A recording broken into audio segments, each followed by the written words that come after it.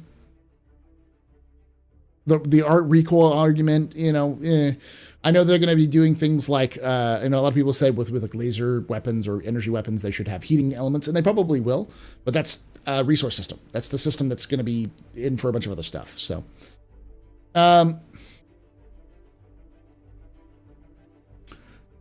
this is one of those, I understand where people are coming from, but at the same time, I think a lot of people are overreacting. It seems fine. It's a first version, and there's a lot of other things that are going to need to be addressed down the road that have nothing to do with like gunplay. So, anywho, thank you so much for watching. Thank you to chat for coming in and interacting in here. If you did, I want to hear your thoughts. Is Star Citizen now Fortnite? Or as my favorite comment of this was, we're getting the McDonald's chicken nuggets of FPS gameplay. Is that true? Is Star Citizen now Doom? It's a Doom clone from 1993 or whatever? Or is it, is it still in that Tarkov armor roll? Is it somewhere in between? Let me know your thoughts down below. And I would like to thank HelloFresh for sponsoring the stream. They've been sponsoring us for the last couple of weeks. HelloFresh is a fantastic service where you can order, like they send you meals for you to prep. You can purchase them. You can actually get them for really, really cheap. They send you all the stuff you need, or most of the stuff you need.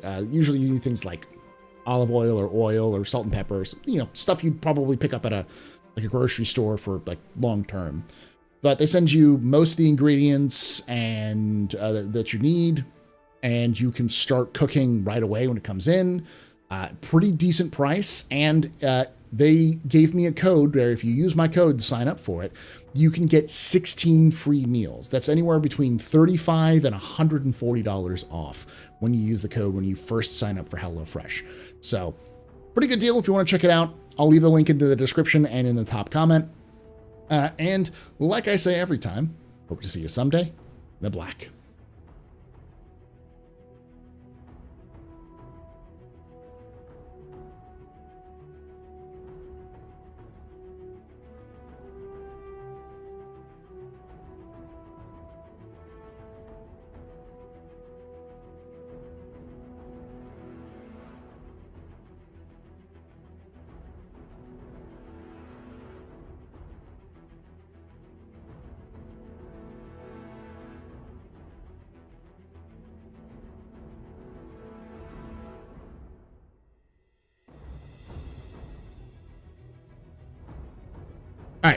Sorry about that, Farisalt. Welcome everyone from Farisalt's stream.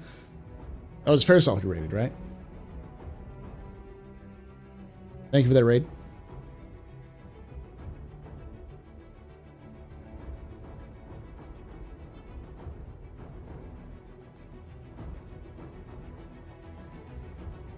I think you're being over dramatic, Nick. And I think SC fanboy, y'all being a little over dramatic. I think it's what we're seeing here has good potential.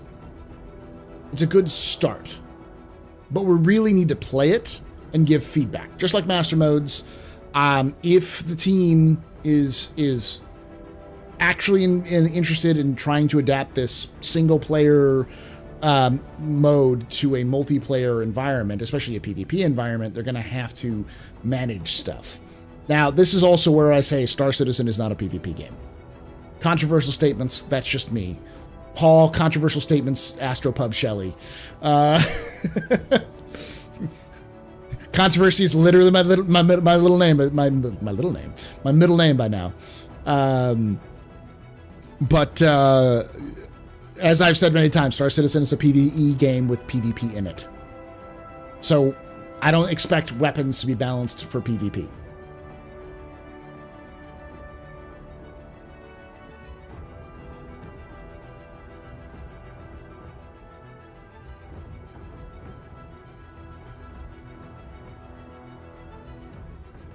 You don't have crosshair for controversy? One of my many names. I just gather my titles like a British lord. Good. Go to bed, Norse. We'll be live. This will be. You can watch this later if you need to. We're back to live. Yeah, M. Walker. You don't need to play it. Yes, you do. Like, it's like anyone who just looks at master modes and says Star Citizen is now Starfield because they have the zoom mode. It's not. Like, I've played master modes enough to know that that's not at all the case. There's more nuance to it. It's just, eh. All right, let me turn off the Twitch and other emote stuff because I goes off.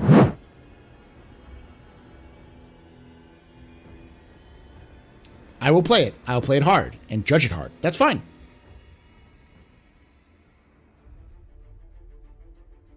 Want to have parts, credits, and a good time? Visit ArtCorp. For seedy bars at star-studded shops, from the highest skyscrapers to lowest plazas. Come, visit ArtCorp today. Yeah.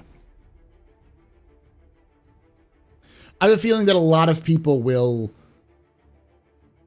dislike it and immediately give feedback as to what's wrong with it. I do think that some people are screaming about nothing in some cases. Like, the ammo pooling makes sense. As somebody who has also played a lot of Arma, the only connection I can make in terms of this is Arma, because there's really no other game that allows you for that sort of putting ammo in a location, like in a container. And they're trying to add a game that has a lot more armor values, a lot higher TTK, with elements of like logistical ammo, having the right ammo, having the right amount, and like having like heavy logistics as part of those sorts of things, which is going to make a different experience from Arma.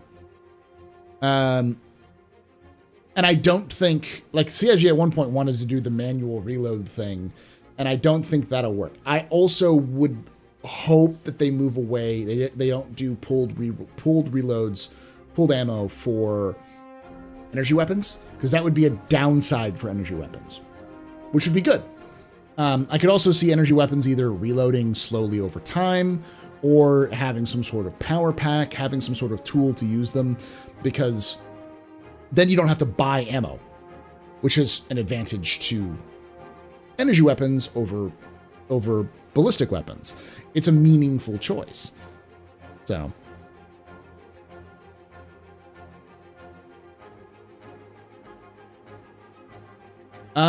what do you think about the player count as it's gonna be an Evo test? 40 on each, 50 on each side. Well, last time they did 100 and 100 for both of them. I wouldn't be surprised if they did 100 and 100 again, just to see where they can go. But we'll see.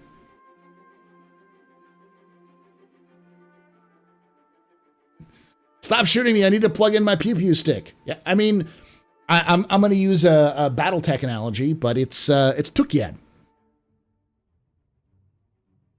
Clanners brought a bunch of ammo-hungry weapons to a war where lasers were going to win.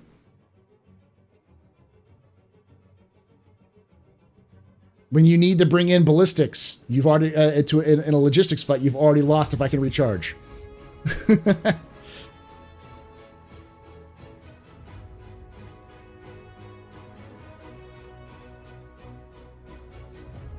I feel like CIG is also should also bring in other helmets so you can force the next updates to choose types of helmets. It's definitely something they should do, but I don't think they're going to do it with 3.23. But yeah.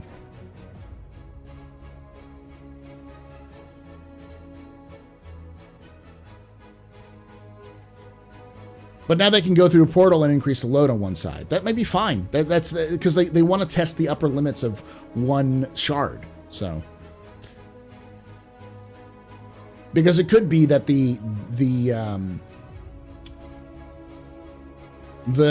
there's a performance update or performance increase for servers when you have taken everything off of the server and put it to the replication layer. I haven't had enough experience with the replication layer tests. I've done a couple of them, but I haven't done a ton of them. So I don't know how much of an improvement it has been, but they at least seem to be expecting one. which would mean the natural increase in cap anyways. So never bring a gun to a laser fight. That's what my pappy used to say.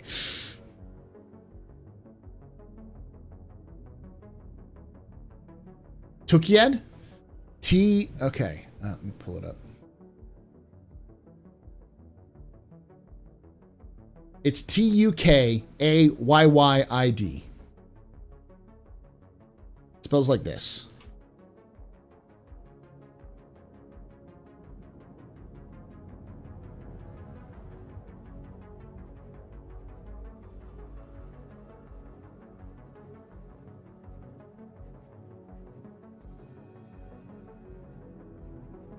I remember when I slept on the line. Hope we shall meet again this year. Possibly.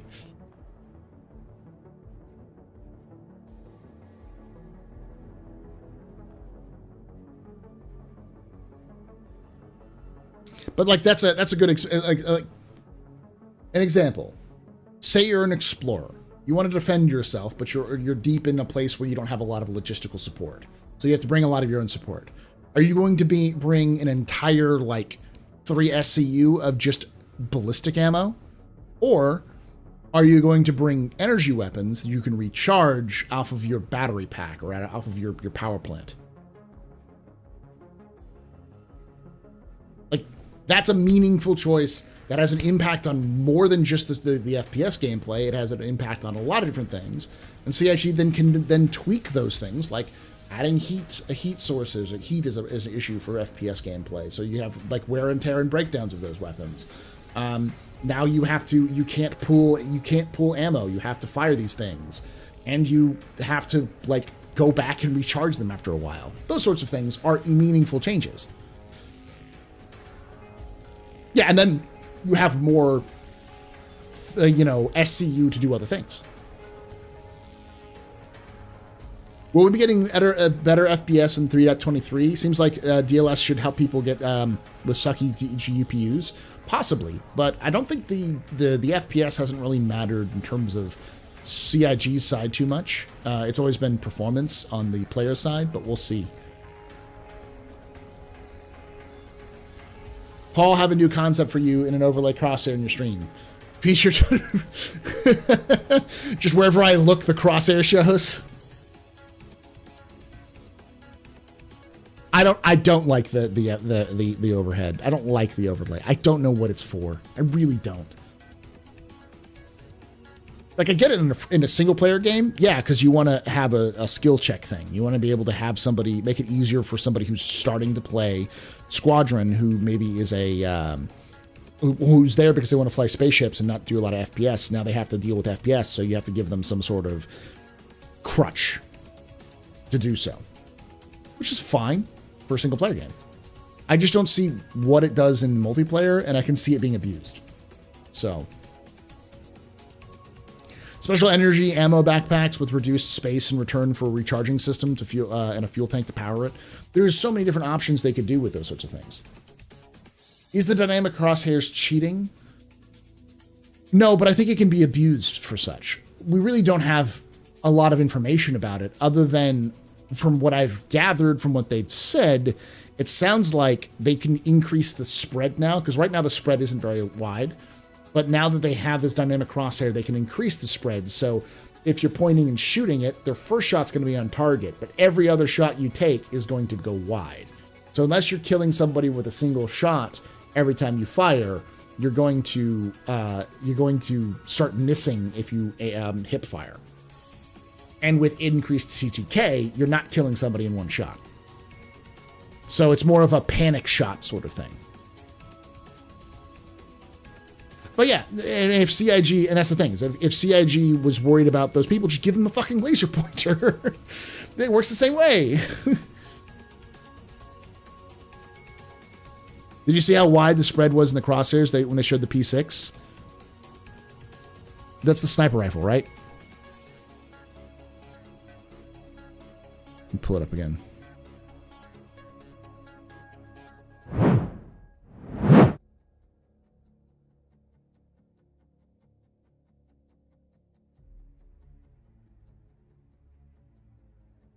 Here on. Ooh, wow, that thing is fucking swaying. Dynamic crosshair is also coming in Alpha 3.23.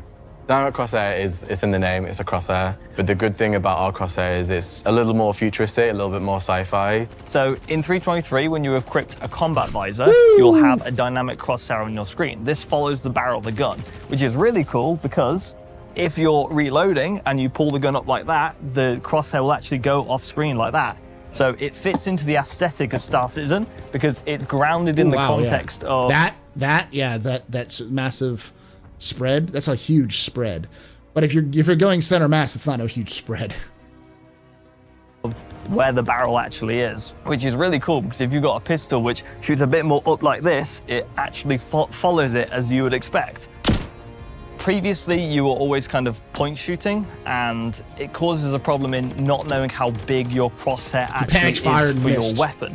So we had to make the spread on the weapons a bit smaller than usual because if you're going to point shoot, you have the issue of like, where is my bullet actually going to go?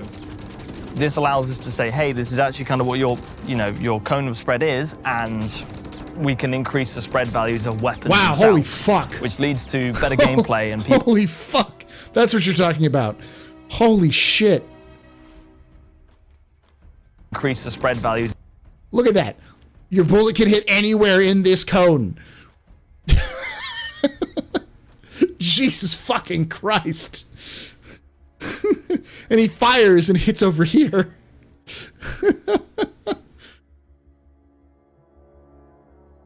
I mean, no, like the honest to God balance issue with that sort of thing is you make it, if you have fancy military hardware, it's gonna, like, your EM signature is gonna go through the fucking roof so anyone can see you because you don't give a fuck. If you're running on, it's like if you're running in with like a Nova and it's like, oh, well, the Nova's got a higher EM signature than these other vehicles. It's like, yeah, because you're driving a fucking tank.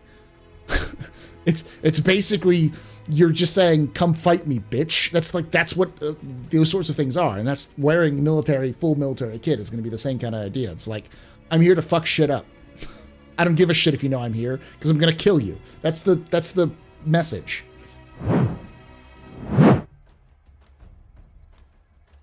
Ghost Squadron, never heard of that.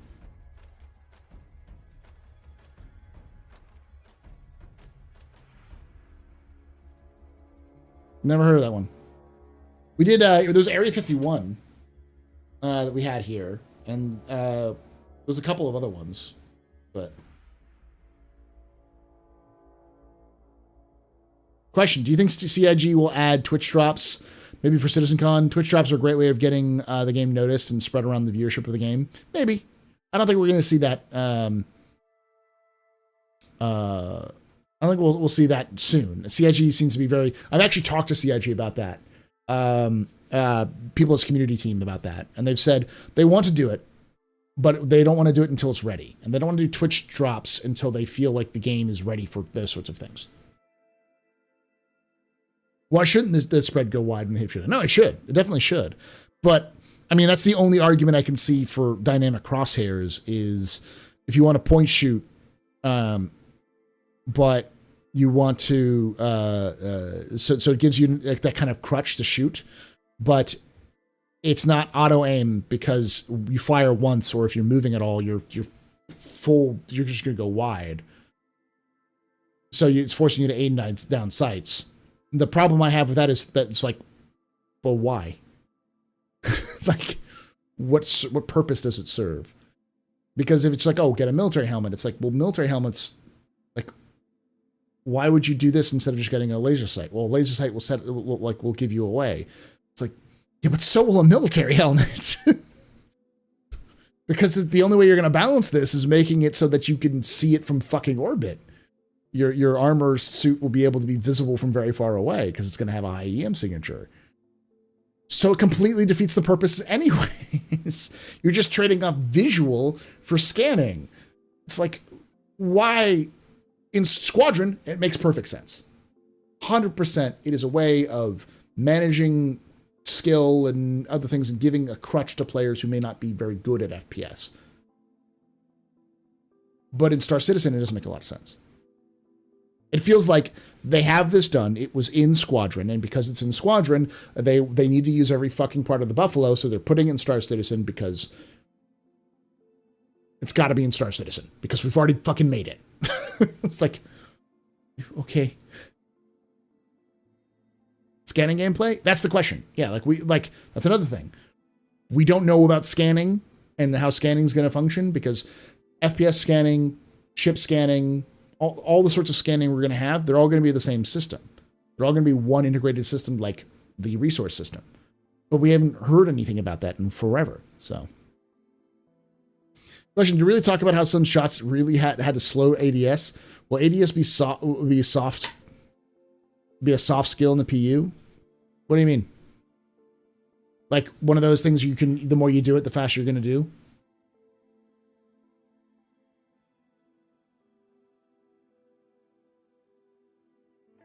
Yeah, Milsuit EM signatures can be seen from fucking orbit. Maybe. I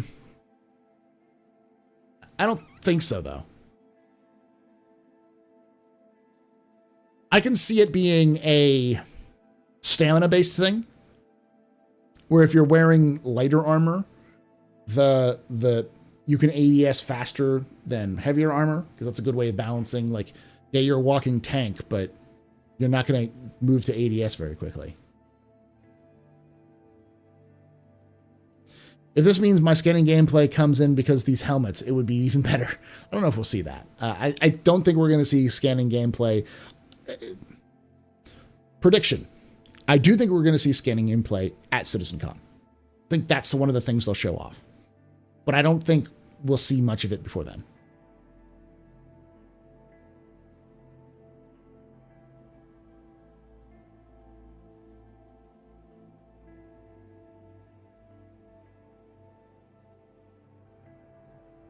So just never move out of ADS, but then you slow walk. If you're in ADS, you're going to move slower.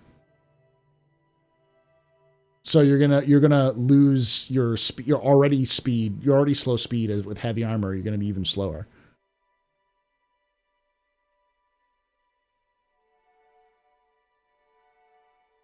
I haven't done the monthly report yet. No, I just did the ISC.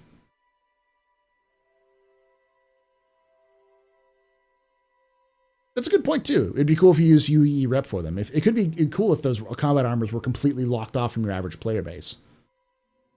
So it's like CIG tests them and then they add them in behind a rep wall. They're like, fuck everybody. you can't even use them until you pull them off a dead corpse.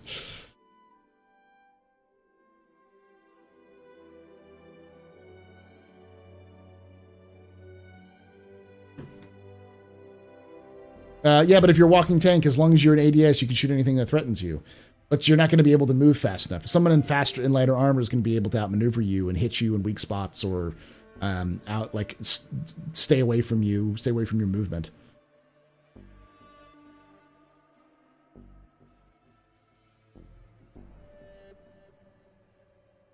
Speaking of reputation wall, what reputation mechanics are in 3.22? Just the stuff that's been in the other patches. If you're talking about 3.23, it's hostile reputation is what they're doing. Hey, Nightcub. we're in a very deep discussion about CIG's FPS mechanics. Effectively, I think a lot of people are overblowing it, but I do understand what they're talking about. Things like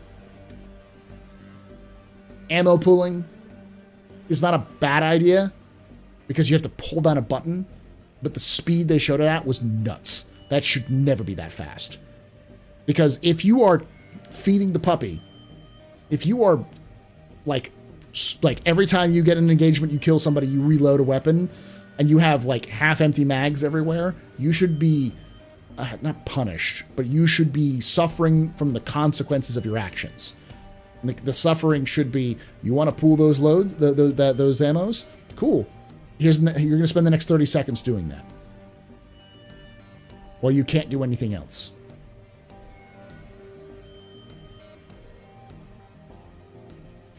I also don't think they're going to be puppies in 3.23. No, so I used to, I do that all the time. It's an instinctive reaction that I do. Is in Star Citizen I will fire and then I will like when I just sort of kind of think I'm cleared an area, I'll reload. And people have said, Paul, you have a lot of almost empty mags that you use. And I'm like, yeah. And someone said that's a legitimate ammo management technique, and it's called feeding the puppy, where you kind of, whenever you feel like you need to, you reload the weapon, sort of thing. And so I was like, that's a neat term, so I'm going to use that term.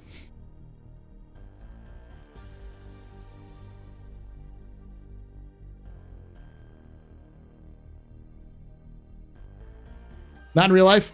Someone said that to me and said it was, so I was like, that's neat. That's cool. I'm going to use that term. It might be a very unique thing that some people said, but I'm okay with that.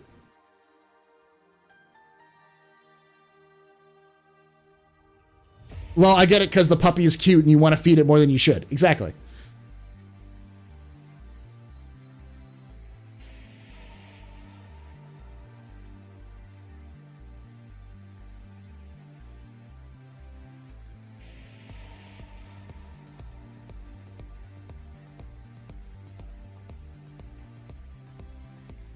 Ammo is so ridiculously cheap in game anyways. That is true. I've heard that the Marine talk about loading the puppy. Good enough for you? Okay. It may have been it may be like a specific Marine term. It may be like a colloquialism from a specific location or a specific branch or even a specific unit somewhere. I don't know who said it. I just like the term. Speaking of ammo, org plug. Yeah, ammo. That's you and Atira and Treesorg, isn't it? A bunch of other people. I can confirm dogs are in Star Citizen. Dogs are in Squadron 42. And I can also confirm you can pet the dog in Squadron 42. So if there's dogs in Squadron 42, there'll be dogs in Star Citizen.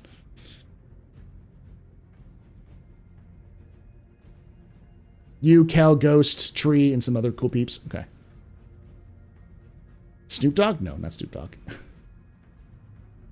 Yes, you can pet the dog. What about a conure parrot?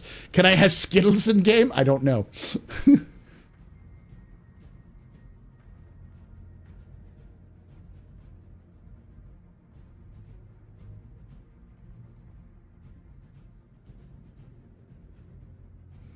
Not even that, Shanks. Dogs were mentioned in the Squadron 42 monthly report, like, this time last year. And then after, like, the month after that, they confirmed that you could pet them.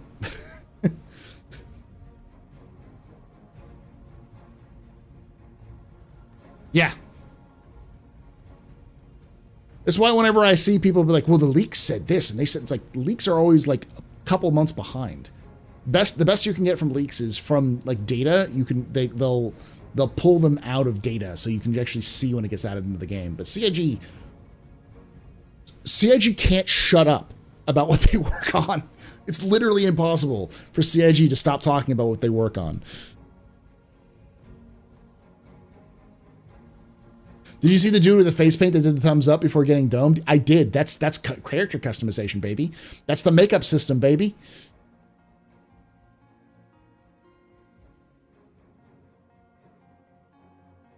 I am absolutely all about that. I know a lot of people were like, well, that's weird. The guy had the big mustache and the Prince Valiant hair and the deep purple eyelashes. I'm like, you don't realize that means that's just not just your like mascara. That's like they're gonna be like full fucking like cheeks, like foreheads, noses, like there's gonna be like things you can do, like makeup you can add that will be like straight up war paint.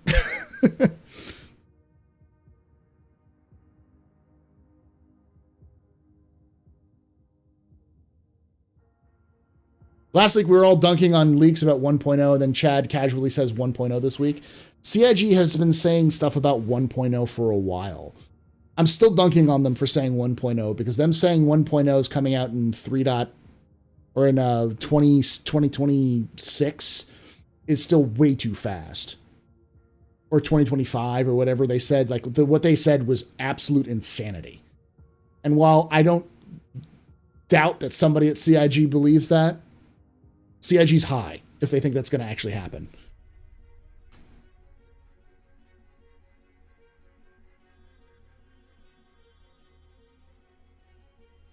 And I don't understand why all the heavy armors have the same status, why everyone build the same with no 1% difference in resistance. Nothing special like resistance to ballistic or plasma, or that's the systems they're putting in place with wear and tear, the material system. Almost certainly that's a fucking what's it called? Maelstrom. It's Maelstrom. Almost certainly.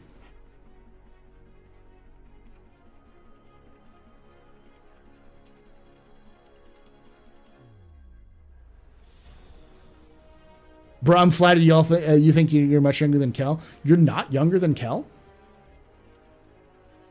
That surprises the shit out of me.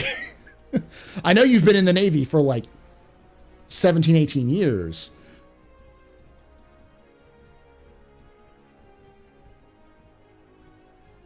But like, I assumed that was like, 18 plus. Like, you joined the Navy at 18. So you're like in your mid 30s. You're like my age, maybe a little younger. Dem biddies. You're dem biddies. Arcane.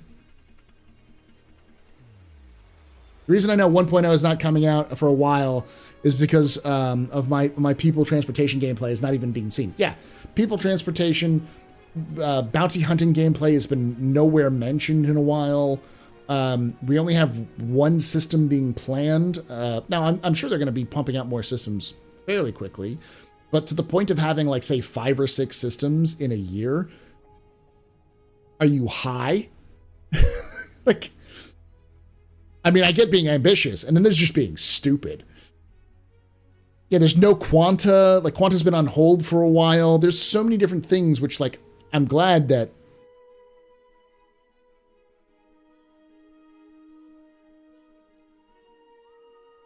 your age starts with a 4, so you're older than me. Okay. Tell my new favorites. It's all that radiation, Nightcop. It's all the radiation from soaking up, keeps your skin looking fresh.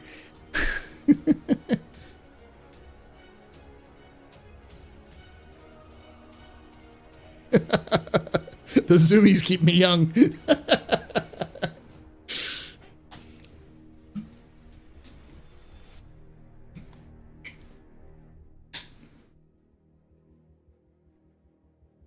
It's the lack of sun, though.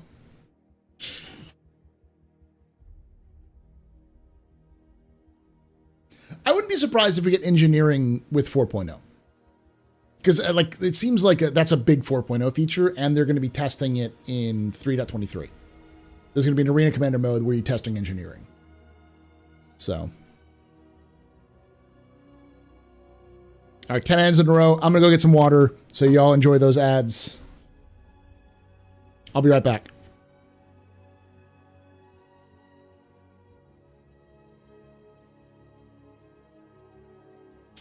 Well, no, leaks by definition are rumors.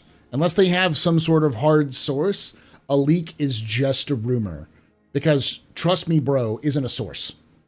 It's not a source you'd use in fucking newspapers or anything. You'd have to have a solid source or solid backing.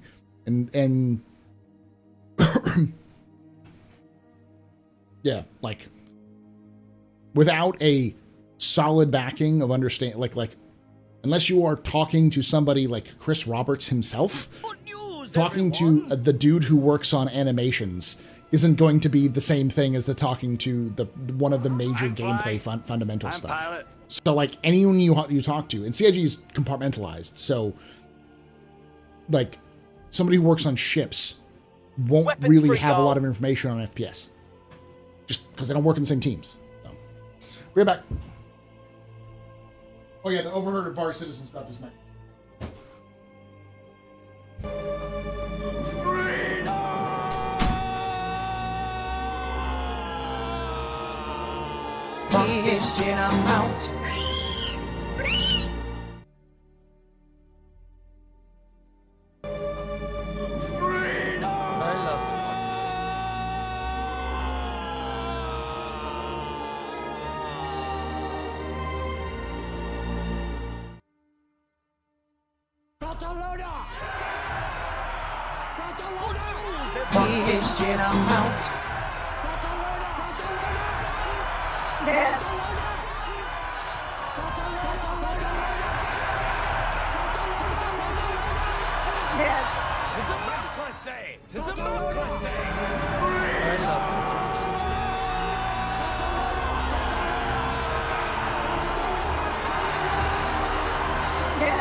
I come back. Good news, everyone.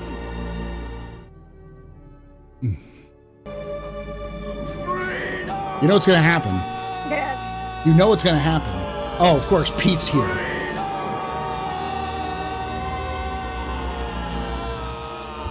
You know what's gonna happen. I love it. Don't do it.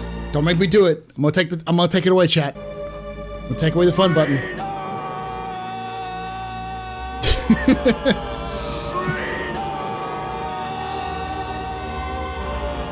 All right, fun button's taken away.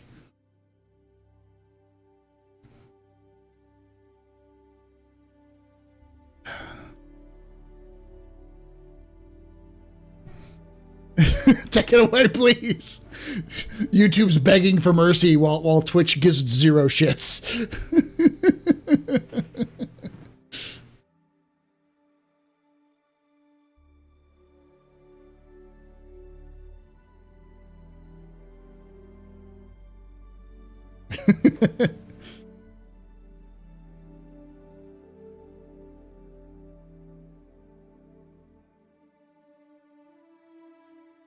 God, it's already been 2 hours.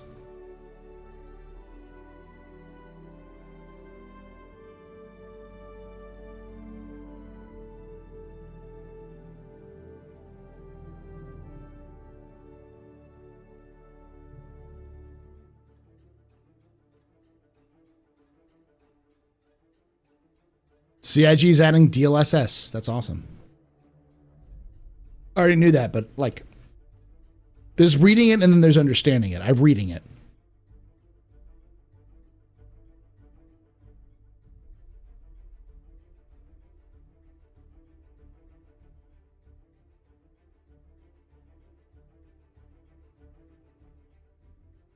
Oh, Iris gave you a sub. Thank you. Thank you for giving the sub for that. To Shimpasta there, Iris. To that Shemp, that pasta. Paul, what do you think the secretive AI feature is? Honestly, I haven't read enough of the monthly report, but I can almost guarantee you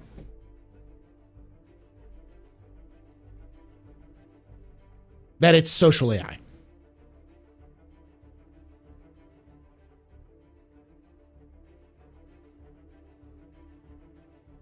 Because I think a lot of people are on a buzz about AI features. What do they talk about? I'm like, have you been reading?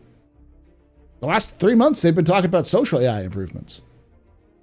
Like, they talked about that in November and December. They talked about social AI improvements.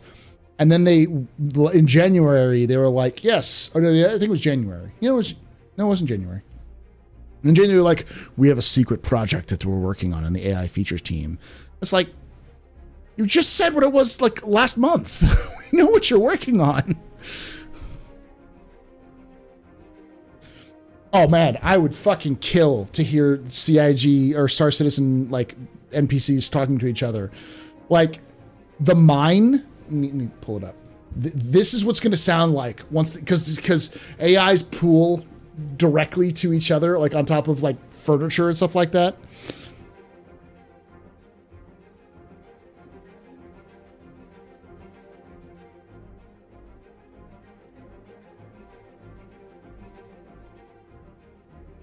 This is what it's going to sound like.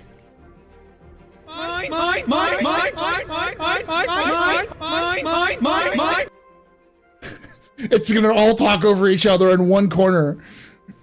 All saying the same lines over and over again.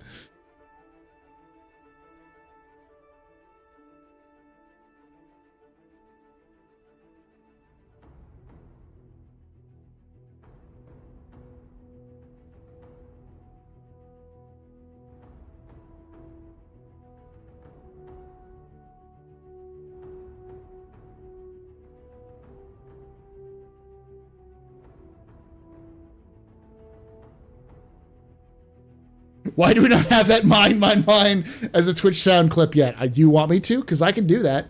I can add it. We'll have to remove something else, though.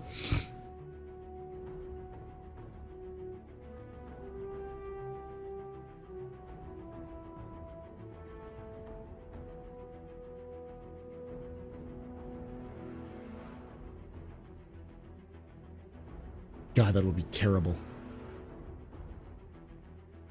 I could remove Re. That is old. Oh no!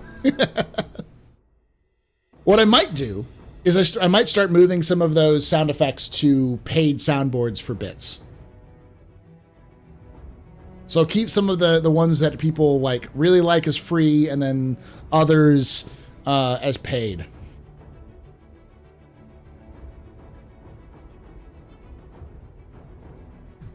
So this is how it starts. The AI species start talking to each other. The next year is RSI is going to have a sale on the new colony. And then it even comes to LTI. Then they look around at you and say, you should buy it.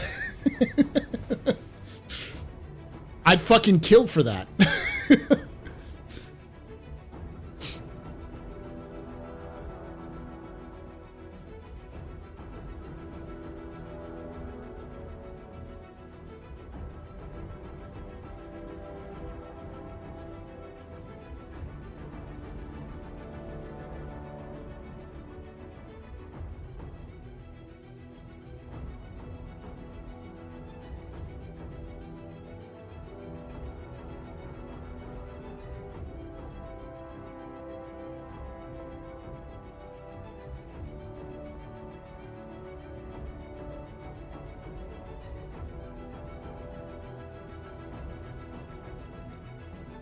Oh, fuck me. Oh, fuck.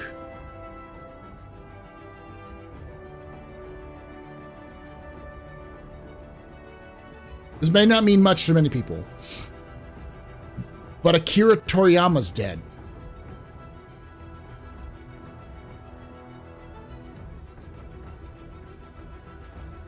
Akira Toriyama, the creator of Dragon Ball, is dead. He died of a acute subdermal hematoma. God, that sucks.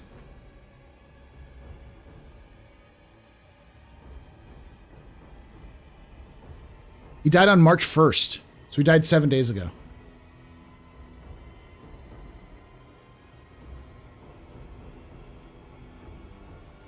They just made the announcement, like, 24 minutes ago.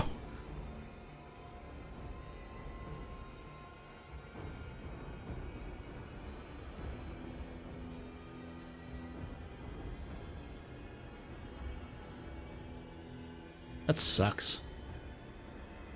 He was 68, though. That's not bad for a dude who probably ruined his body. and his mind to some degree doing manga for as long as he did, because that's a rough schedule to do.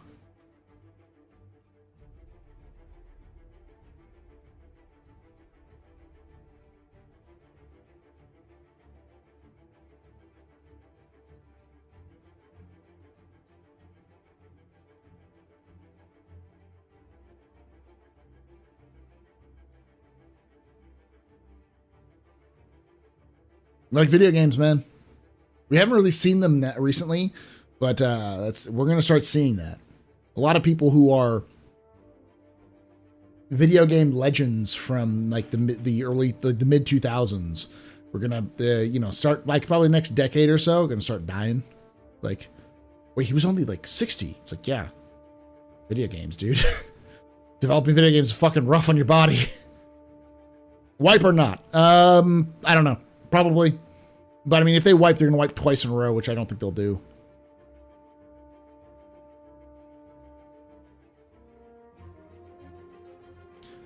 Whew. So I just looked over and was like, fuck, what is this weird thing?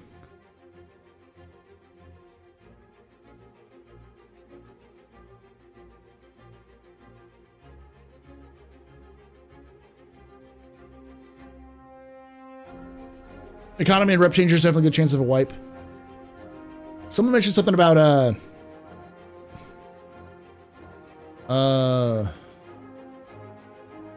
AI love story in Star Citizen. AI meet for loves. Did you steal my space coins? Maybe. Someone asked about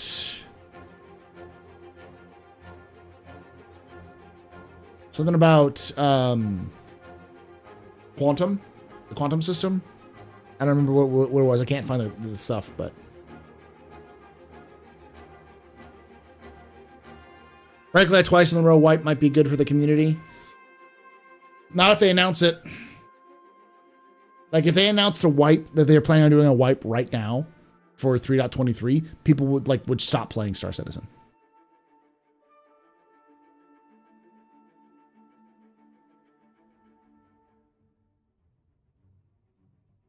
I believe if they release Quanta, it will change a lot of amount of people who play every day. To a degree, I actually think that reputation matters more than quantum. Because reputation allows them to gate items or things behind a wall. It also gives players a reason to play. You may really, really, really want a specific thing from a specific group, and so you work for that thing. But other players will find political, social, economic, or just like superficial reasons to play. I can't tell you how many people I know, myself included, who play Helldivers because, like, I'll do the main mission, not because, like, oh, I get medals. I'm gonna do the main mission because Super Earth has commanded me to do the goddamn mission. And a soldier does what he fucking told. A good soldier does that. It's a story thing. It's like it feels like I'm actually participating in a story that's ongoing. And if you did that with Star Citizen, if you felt like you were fighting against criminals in, for the CDF or helping a gang establish a foothold and like build an organization, and the gang was like, you're part of the family now, like, people would fucking do it. People would have to make those hard decisions, like, oh yeah, well, this group isn't like meta right now, they don't give you the cool stuff, it's this other group does. It's like, yeah, but if I leave, I'm breaking the trust of the family. Do I want to do that? Like, there's going to be an emotional approach, and that's good.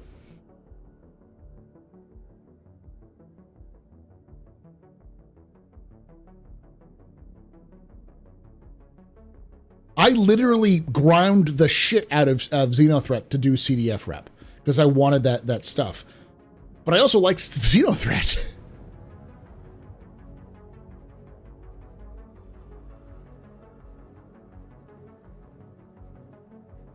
What? Dooley doesn't inspire you? Dooley could inspire me for the right money. Or if I had a a chance to like sit across from Dooley and hear and see Dooley do the I'm fucking tired, man. I'm fucking tired. I have to deal with this bullshit. Oh, and I got so much other shit I gotta do, and I need your help, you know, those sorts of things.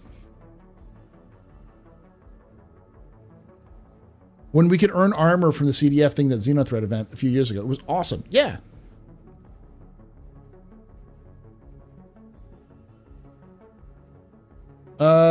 Fisher says it would nuke what players have right now and reset those gold rush gains. And the second wipe would lose a lot of would lose a lot of easily lost expectations and maybe drive off those who were the loudest complainers.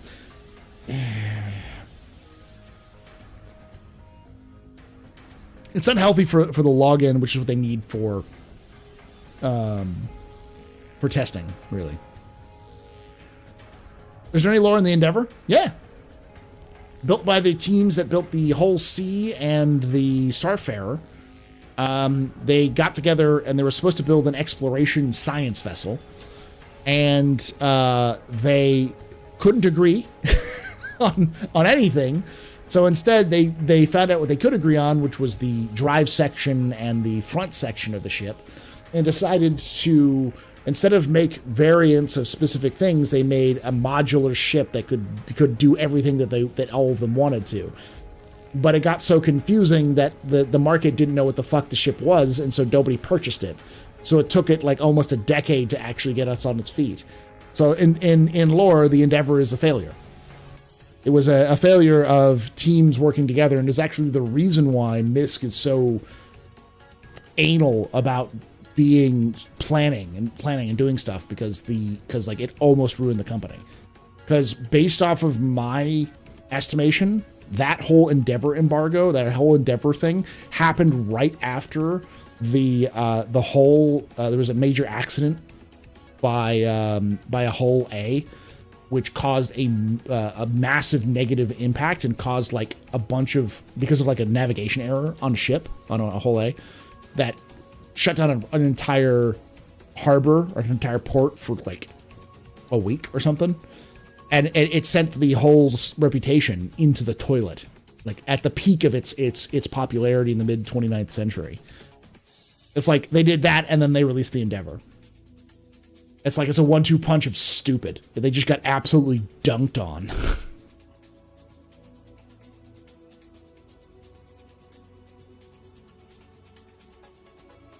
Not necessarily that a group that doesn't know how to design a ship.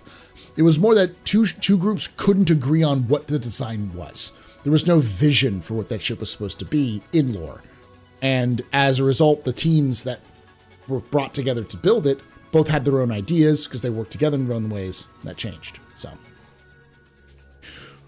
why everyone says it's the last one's coming out? Because it basically, all of the modules for that ship are things that are fundamentally not in the game yet. When everything, single thing that's on that ship has a function and gameplay is when we'll see it come. It's so big. It's the biggest modular ship outside of something like the Javelin, but the Javelin isn't nearly as modular as the Endeavor is. It's fucking massive. And right now it's pretty big, but there's no way it's going to stay the same size. It's going to grow to be probably about the size of a Javelin. Somewhere between an Idris and a Javelin in size for its, like to do all of the things it needs to do.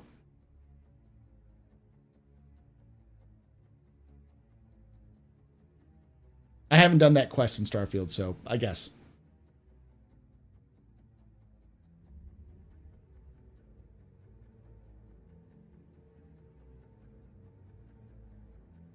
Yeah, but why couldn't they just make the Endeavor and then release the modules as the gameplay comes out? Because a lot of those modules need to be able to fit inside the ship.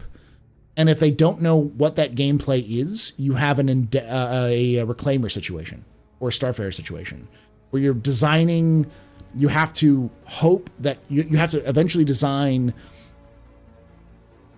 a module to fit in a location that you don't know the size it's going to have to be to actually use it. So let's say let's just use the example of the giant